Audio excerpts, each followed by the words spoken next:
नमस्कार दर्शकों, मैं हूं अर्पित कौर और आप देख रहे हैं आज का इतिहास। 19 सितंबर को साहस, प्रकृति और इतिहास की यादों के अपने ऐतिहासिक महत्व के कारण याद किया जाता है। तो आइए चलते हैं इस सफर पर। शुरुआत करते हैं सन 1960 से। 19 सितंबर 1960 को भारत और पाकिस्तान के बीच इंडस वाटर ट्रीटी हुआ था। ये समझौता विश्व बैंक की मध्यस्थता में साइन किया गया।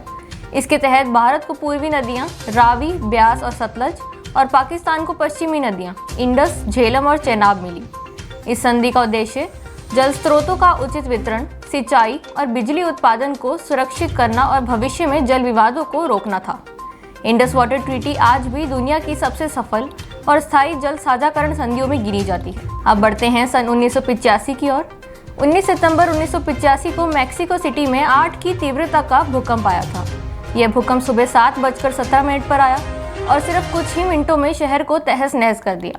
हजारों इमारतें ढह गई, हजारों लोग मारे गए और लाखों लोग बेघर हो गए। राहत और बचाव कार्यों में स्थानीय और अंतर्राष्ट्रीय एजेंसियों ने भाग लिया।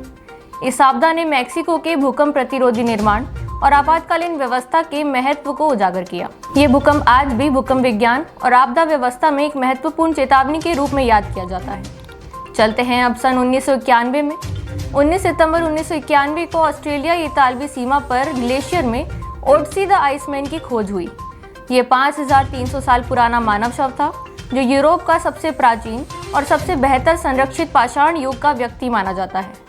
ओट्सी की खोज ने आदिकालीन जीवन, पहनावे, औजार और आहार के अध्ययन में नई दिशा दी। उनके शरीर और वस्तुओं ने उस समय की तकनीक और जीवन शैली को समझने में वैज्ञानिकों की मदद की। ओट्सी द आइसमैन आज मानव इतिहास और पुरातत्व का एक अमूल्य खजाना है। तो दोस्तों, ये था 19 सितंबर का इतिहास, जहां मानवता, प्रकृति और विज्ञान ने हमें याद दिलाया कि समय के साथ सीखना और समझना ही असली ज्ञान है। कल फिर मिलेंगे एक नई तारीख और एक नई कहानी के साथ। धन्यवाद।